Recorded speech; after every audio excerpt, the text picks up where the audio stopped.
Madam, मी माझ्या बायकोला घेऊन आलोय. प्लीज तिची काय आहे ती टेस्ट करा. आम्हाला गेल्या 3 वर्षापासून मूल होत नाहीये. मी सासूबाई आहे आणि ह्या माझ्या सुनबाई आहेत आणि आता यांना 4 वर्ष झाली मूल होत नाहीये. मॅडम, हिच्यात काहीतरी प्रॉब्लेम दिसतोय, प्लीज हिला चेक करून घ्या. मॅडम, मला असं वाटतंय हिच्यात काहीतरी प्रॉब्लेम आहे, तर करून घ्या. नाही, मी माझी टेस्ट केलेली नाहीये. नमस्कार, मी डॉक्टर अपूर्वा देशपांडे, बारामतीहून IVF स्पेशलिस्ट आणि कन्सल्टंट गायनेकॉलॉजिस्ट. असे खूप कपल्स माझ्याकडे येतात. जसे मी सांगितलं की ते म्हणतात की बायकोमध्ये दोष आहे, हिला प्लीज टेस्ट करून घ्या. मला 4 वर्षापासून मूल नाही आहे, पण हिला चेक करा. तर मला असं सांगायचं आहे की 5 कपल्सपैकी 1 कपलमध्ये फक्त पुरुषच सोलली रिस्पॉन्सिबल असतो इनफर्टिलिटी किंवा वंध्यत्वासाठी. आणि हा वर्ल्ड डेटा आहे. इंडियन सिनेरिओसाठी पण प्रत्येक 6 कपल मागे 2 कपल्समध्ये 100% मेलच रिस्पॉन्सिबल असतो. जर प्रेव्हलन्सबद्दल बोलायचं झालं तर मेल हा 50% वंध्यत्वासाठी रिस्पॉन्सिबल असतो. मागच्या व्हिडिओमध्ये बघितल्याप्रमाणे मी तुम्हाला सांगितलेलं की स्पर्म पॅरामीटर्स, त्याची क्वालिटी, क्वांटिटी, स्पीड याच्यावरून तुमची मेल फर्टिलिटी ठरते. आणि आपण आज बघणार आहोत की त्याला इम्प्रूव्ह करण्यासाठी तुम्ही नॅचरली काय करू शकता. सो स्पर्म क्वांटिटी म्हणजे त्याची किती काउंट आहे, त्याची मोटिलिटी म्हणजे त्याची स्पीड किती आहे, आणि मॉर्फॉलॉजी किंवा त्याची क्वालिटी. दुसरं आहे DFI, त्याचा अजून एक क्वालिटी पॅरामीटर. तुम्ही इम्प्रूव्ह करण्यासाठी काय करू शकता. तर स्पर्मची क्वांटिटी किती पाहिजे. शेकडो कोट्यांमध्ये स्पर्म्स प्रेझेंट असतात, पण ॲटलिस्ट जर तुम्ही पर ml बघितलं तर 15 मिलियन पर ml ही स्पर्मची क्वांटिटी पाहिजे. त्याची जी मोटिलिटी असते ती प्रोग्रेसिव्ह मोटिलिटीमध्ये ॲटलिस्ट 42% त्याची प्रोग्रेसिव्ह मोटिलिटी हवी, आणि मॉर्फॉलॉजीमध्ये ॲटलिस्ट 4% नॉर्मल स्पर्म्स असले पाहिजे. ही बेसिक नीड किंवा रिक्वायरमेंट आहे फॉर अ फर्टाईल मेल. आता अजून एक पॅरामीटर आपण मागच्या वेळी बोललो होतो, ज्याला आपण म्हणतो स्पर्म DNA फ्रॅगमेंटेशन इंडेक्स. म्हणजे त्या स्पर्मच्या शेप, साईज आणि त्याच्यामध्ये असलेल्या DNAच्या इंटिग्रिटीबद्दल, म्हणजे तो किती फ्रॅगमेंटेड आहे किंवा नाही आहे. जर तुम्ही मागचा व्हिडिओ बघितला असेल तुम्हाला समजलं असेल. तर आता नॅचरली आपल्याला फर्टाईल मेल प्रेग्नन्सी घेऊन येतात. आपल्याला माहिती आहे त्याला फर्टिलिटी इश्यू नाही आहे, पण बऱ्याच लोकांना काउंट, मोटिलिटी आणि मॉर्फॉलॉजी तिघांमध्ये असतात, किंवा फक्त काउंटचा प्रॉब्लेम असतो, फक्त मोटिलिटीचा प्रॉब्लेम असतो, किंवा मॉर्फॉलॉजी खूप पुअर असते. त्याप्रमाणे त्याचं ग्रेडिंग होतं. ऑलिगोस्पर्मिया म्हणजे काउंट कमी आहे. ऑलिगोटेराटोझोस्पर्मिया म्हणजे काउंट आणि क्वालिटी दोघांमध्ये प्रॉब्लेम आहे. आणि ऑलिगो ॲस्थॅनोटेराटोझोस्पर्मिया म्हणजे तुमचा काउंटही कमी आहे, तुमची स्पीड म्हणजे मोटिलिटी पण कमी आहे स्पर्म्सची, आणि टेरॅटो म्हणजे मॉर्फॉलॉजी पण पुअर आहे, म्हणजे त्यांचा शेप, साईज आणि प्रॉबब्ली त्यांचा DFI पण ऑल्टर्ड असू शकतो. तर आपण हे कसं फाइंड आउट करतो की स्पर्ममध्ये काय प्रॉब्लेम आहे. सीमेन अनालिसिस, हजबंड सीमेन अनालिसिस हे 3 to 5 डेजच्या ॲब्स्टिनन्स नंतर, म्हणजे either you will have sexual contact किंवा मॅस्टरबेशन थ्रू धातू काढून टाकायचा आणि त्याच्या 4th मॉर्निंग किंवा 6th अर्ली मॉर्निंगला येऊन आम्हाला सॅम्पल द्यायचं. तुम्हाला प्रॉपर डेडिकेटेड एन्ड्रॉलॉजी रूममध्ये पाठवलं जातं. तिथं तुम्ही सिमेन कलेक्ट करता, तो एका स्टराईल कंटेनरमध्ये आम्हाला आणून देता, आणि आमच्या अँड्रॉलॉजी लॅबमध्ये त्याला लिक्विफॅक्शन किंवा लिक्विफिकेशनसाठी त्याला ठेवलं जातं. याच्यामध्ये जर टाईम ऑल्टर्ड नसेल आणि 20 to 25 मिनिट्समध्ये लिक्विफाईड सॅम्पल मिळालं आम्हाला, की आम्ही त्याची काउंट, त्याची स्पीड आणि त्याची क्वालिटी हे आम्ही एका स्लाईडच्या खाली बघतो. त्याला आपण मॅक्लर्स चेंबर असं म्हणतो. ते बघितल्यानंतर जर आपल्याला खात्रीशीर माहिती आहे की हे मला ओके सॅम्पल वाटतंय, ते we will go ahead and give you a count, motility and the quality of sperms. जर मला काही प्रॉब्लेम वाटला तर मी त्याच्यामध्ये व्हायटॅलिटी स्टेन पण वापरू शकते. स्पर्म स्क्रीनिंगमध्ये अजून एक आपल्याला DFI नावाचा फॅक्टर माहिती आहे, DNA फ्रॅगमेंटेशन इंडेक्स. ती पण टेस्ट आपण ह्यामध्ये करू शकतो. एकदा का टेस्ट रिपोर्ट्स कळले की आम्ही ते तुमच्याबरोबर डिस्कस करतो की काउंट 15 मिलियनपेक्षा जास्त आहे की नाही, प्रोग्रेसिव्ह मोटिलिटी किती आहे, म्हणजे सगळ्यात फास्ट मूव्हिंग स्पर्म्स किती आहेत, आणि त्याच्यानंतर तुमची मॉर्फॉलॉजी किती आहे. जर यातनं कुठलेही पॅरामीटर्स तुमचे कमी आले असतील तर घाबरून जाऊ नका. मी आज तुमचं अगेन मिथ बस्टिंग करणारे, तुमचे डाऊट्स सॉल्व्ह करणारे की ह्याला कसं आपण इम्प्रूव्ह करू शकतो. सगळ्यात मोठा पॅरामीटर असतो काउंट. प्रेग्नन्सी राहण्यासाठी पुरुषाचा जो काउंट आहे तो 15 मिलियनपेक्षा जास्त हवा. म्हणजे प्रेग्नन्सीसाठी ओवमपर्यंत पोचणारे जे स्पर्म्स आहेत ते सगळ्यात जास्त प्रमाणात तिथपर्यंत पोचतात, आणि आपली जी प्रेग्नन्सी राहण्याची जे चान्सेस असतात ते मॅक्सिमम असतात. यामध्ये सगळ्यात मोठं कारण म्हणजे तुमची जीवनशैली. सो 80% मेल्समध्ये तुम्हाला माहिती आहे की लाईफस्टाईल रिलेटेड कॉजेसमुळे त्यांना मेल इन्फर्टिलिटी किंवा वंध्यत्व होतं. त्याच्यामध्ये खूप मोठं इम्पॉर्टंट फॅक्टर म्हणजे तुमचे stress levels, lack of exercise, तुमचं डाएट, तुम्ही किती खाता, कुठल्या वेळी खाता, कसं झोपता आणि ॲडिक्शन्समध्ये तुमचं स्मोकिंग आलं, अल्कोहोल आलं.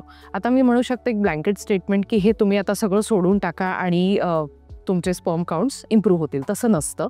सो जर स्पर्मची जी बनण्याची जी सायकल आहे, ज्याला आपण स्पर्मॅटोजेनेसिस म्हणतो, याला 90 डेज म्हणजे 72 to 90 डेजमध्ये एक चांगलं स्पर्म इजॅक्युलेट होऊन बाहेर निघतं. म्हणजे तुमच्याकडे 3 मंथ्स अगोदर प्रिपरेशन करण्यासाठी वेळ असतो. तुम्ही कसं खाता, किती वाजता झोपता, एक्सरसाइज करता की नाही, हे जर तुम्ही इम्प्रूव्ह केलं तर you will see improved results in 90 days. 72 to 90 डेजमध्ये एक चांगला स्पर्म बनून तयार होऊन त्याचं पूर्ण ती यात्रा जी आहे, म्हणजे from the testicular area to the tip of the penis पर्यंत जायला तुम्हाला एवढा कालावधी मिळतो टू प्रिपेअर युअर बॉडी. तर I would suggest that you start exercising at least 3 times a week. Have a good balance diet. तुमच्या आहारामध्ये भरपूर फळभाज्या, पालेभाज्या, ड्रायफ्रूट्स हे सगळं असलं पाहिजे. तुम्ही चांगल्यारीत्या एक्सरसाइज केलं, जिम लावा, पळायला जा, वजनं उचला, ह्या सगळ्या गोष्टींनी खूप मदत होते. अल्कोहोल आणि स्मोकिंगचे प्रूव्हन साईड इफेक्ट्स आहेत. इनफ एव्हिडन्स आहे की त्यांचे खूप लॉंग लास्टिंग साईड इफेक्ट्स असू शकतात. त्यामुळे ताबडतोब ते बंद केलं पाहिजे. हवं तर तुम्ही सायकोथेरपी किंवा थेरपिस्टकडे जाऊन त्यांच्या मदतीने हे सगळं नियंत्रण करू शकता. सेकंड मोठा फॅक्टर आहे हीट आणि रेडिएशन. आपण आज लॅपटॉप्स लॅपवर ठेवतो, मोबाईल पॉकेटमध्ये ठेवतो. ह्या सगळ्या रेडिएशन जनरेट करणाऱ्या गोष्टी किंवा हीट लिबरेटिंग ज्या गोष्टी आहेत यांच्यानी सुद्धा आपले स्पर्म्स किल होतात. आता स्पर्म्स हे टेस्टिकल्समध्ये असतात आणि नॅचरली आपण आपले टेस्टिकल्स बॉडीच्या बाहेर का असतात, कारण त्यांना एक 3 to 4 degrees टेम्परेचर कमी लागतं आपल्या नॉर्मल बॉडी टेम्परेचरपेक्षा. आणि जर आपण टाईट अंडरवेअर घातलं किंवा आपण हीटेड एन्व्हायरमेंट्समध्ये असलो, लॅपटॉप जर जवळ ठेवला, तर याच्यानी सुद्धा शुक्राणूंना जगण्यामध्ये अडचण येऊ शकते आणि त्यांची मोटिलिटी किंवा कुठलेही फॅक्टर्स अफेक्ट होऊ शकतात. नुकतीच झालेली एक स्टडी आहे, स्मॉल स्टडी आहे, पण त्याच्यामध्ये सुद्धा डेटा एव्हिडंट आहे की आपण जे मोबाईल्स पॉकेटमध्ये ठेवतो त्याच्याने सुद्धा आपल्या स्पर्म्सला साईड इफेक्ट आहे किंवा स्पर्म्स किल होऊ शकतात. थर्ड मोठा फॅक्टर म्हणजे तुमचं वेट. हा एक इंडिपेंडेंट फॅक्टर आहे for sperm motility morphology issues. It is a big factor contributing to our infertility reasons today. Sperm हा अँटीऑक्सिडंट्सवरती डिपेंडंट असतो फॉर इट्स वेलबिंग. आणि जर तुमचं वेट जास्त असेल, ओबेसिटी असेल, तुम्हाला म्हणजे ज्याला आपण स्थूलपणा म्हणतो, इन्सुलिन रेझिस्टन्स असेल किंवा बाकी कुठलेही इश्यूज असतील, सगळ्यांनी एक ऑक्सिडेटिव्ह प्रोसेस किंवा ऑक्सिडेटिव्ह स्ट्रेस निर्माण होतो, ज्याच्याने स्पर्म्सवरती डायरेक्ट इफेक्ट आहे. आणि त्यामुळे आपल्याला आपलं जे वेट आहे ते आपल्या नॉर्मल BMI रेंज यामध्ये ठेवणं खूप गरजेचं आहे. क्वचित पेशंट्समध्ये ज्यांच्यामध्ये खरंच नीड आहे त्यांच्यामध्ये आम्ही काही सप्लिमेंट्स प्रिस्क्राईब करतो. पण डेफिनेटली याआधी म्हणजे सप्लिमेंट्स घेण्या अगोदर you should seek expert medical advice. हे तुमच्या लेवलला तुम्ही घेऊ नका. यामध्ये CoQ10, okay, levocarnitine, vitamin C, vitamin D3, folic acid यांचं प्रूव्हन रिझल्ट आहे. पण हे कुठल्याही सप्लिमेंट्सला तुम्ही स्वतःहून घेऊ नका. आधी टेस्ट करा. May be you may have a underlying hormonal issue. जेव्हा तुम्हाला एखादा कालावधी गेला की 3 ते 4 वर्ष होत नाही आहे आणि फिमेलमध्ये तुम्ही टेस्टिंग करून घेतलं आणि त्यांनाही प्रॉब्लेम सापडत नाही आहे, तर please do get your self tested. जेव्हा पण वंध्यत्वाचे पेशंट्स आमच्याकडे येतो, आम्ही त्यांना सांगतो की तुम्ही बाबा 50% पेशंट आहात आणि स्त्री ही 50% पेशंट आहे. सो तुम्ही दोघंही मिळून एक प्रेग्नन्सीपर्यंत जात असता. माझे काही पर्सनल 3-4 टिप्स आहेत जे मी तुमच्यावर शेअर करणार आहे आणि कपल्सला ते माहीत नसतात. सो आपल्याला प्रेग्नन्सी तर हवी आहे, त्यासाठी आपल्याला एक फर्टिलिटी विंडो नावाची कॉन्सेप्ट माहीत पाहिजे की जी स्त्री आहे तिचे एक ओव्युलेशनच्या टाईमच्या 2 to 3 days आधी आणि ओव्युलेशन टाईमच्या 2 to 3 days नंतर तिचे हायेस्ट चान्सेस असतात टू गेट प्रेग्नंट.